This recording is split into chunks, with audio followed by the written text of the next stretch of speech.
Hi! Ako si Jesse Flores Fishcraft. At today, gagawa tayo ng isang ghost hunting. At di lang ghost hunting, isang vlog. Papakita ko sa inyo kung paano ako umaksyon sa mga ganitong sitwasyon.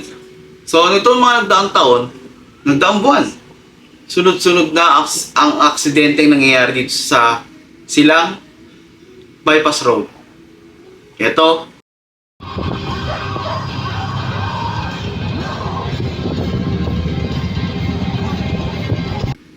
ito, Ayun o, aksidente na naman o. Guys o, pumasok guys.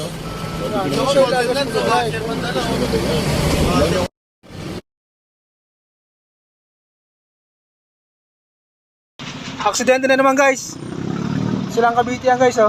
Ayun o. Isang pickup at saka Innova guys, nagkasalubong. Ayun o. Grabe. Matulin to sigurado. Ayun o. Tingnan naman. at ito.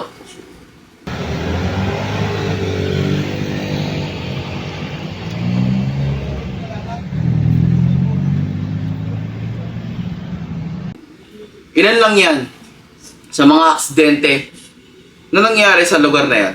At talagang may nangunguha dyan. Isang itim na elemento. Diba? Normal naman sa accident, sa mga ganyan ng aksidente. Pero this time, it's really getting a lot of souls. Marami siyang buhay na kinukuha. Until, nang kami na mismo nakaranas nung dumaan kami doon ng aksidente na witness namin.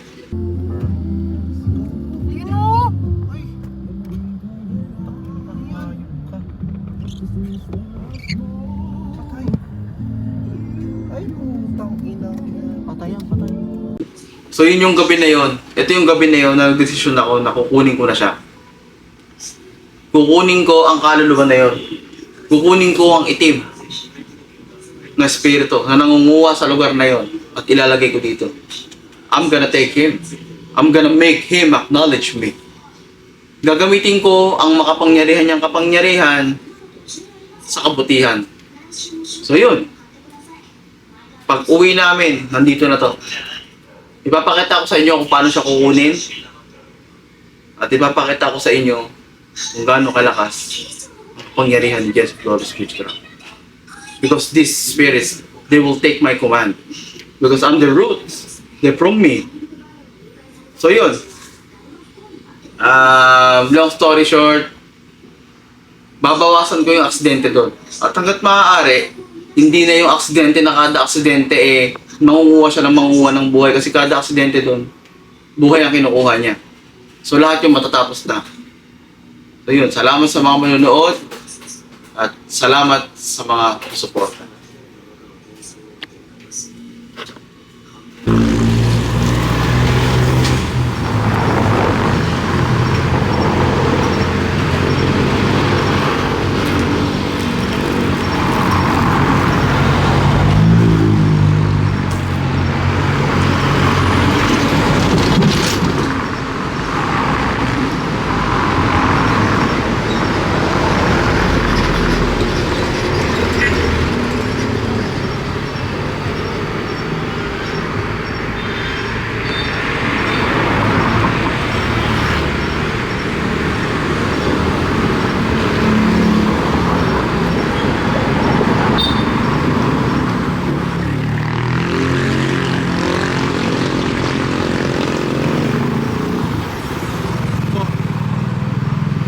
Nandito na sa bote na to.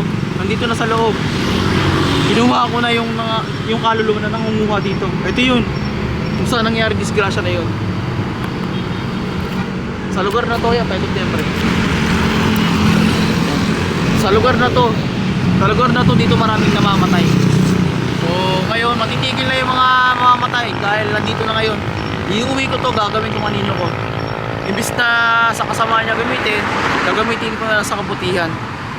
Sa akin na siya ngayon. Nandito na siya. Mamaya magpakita ko sa inyo. Wait lang.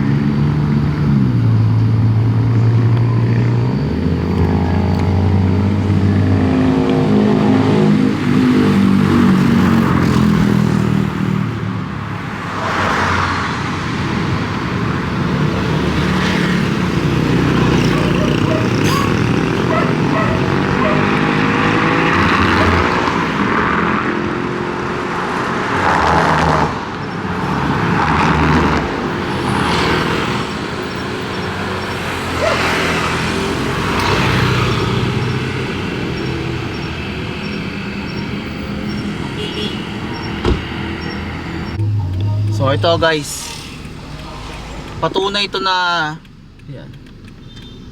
Laging importante sa akin ng vape kasi dito yung usok. Sa usok nila makikita ang tunay na itsura at tunay na presensya ng mga espiritu.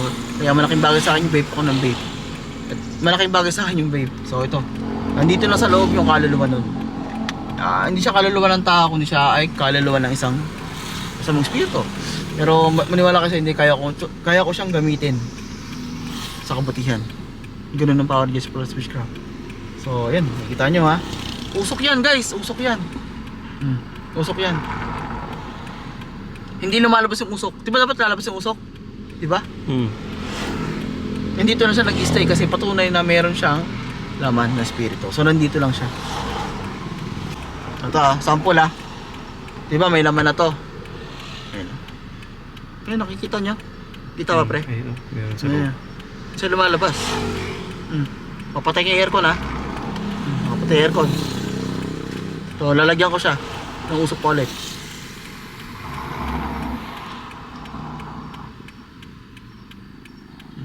Pansin nyo yung normal na usok na yun.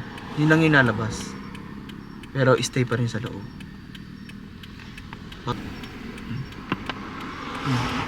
Ito nyo umubugan naman may ano yan, may usok yan pre. May usok yan sa loob. Tunay na nandito sa loob. Yung pagtawag ko kanina sa kanya, nahihigop na siya ng bote na to. So yung kaluluwa na nangunguha dito sa lugar na to kung saan maraming namatay at nadidisgrasya ay nandito na ulit. Nandito na siya. Ngayon pero hindi yan lumalabas lahat. Nandyan lang sila. Patunay na meron sa loob ito. So yun, maraming salamat sa nanonood. Kahit buksan sarado ko to, hindi ito makakawala. May dasal ko to So he's mine now. You're going home with me, and you will be used for the goodness. Ayun, maraming sa pagsama. Dito ulit, Just Plus Witchcraft. Ang inyong mangkukulam at kapagtanggol.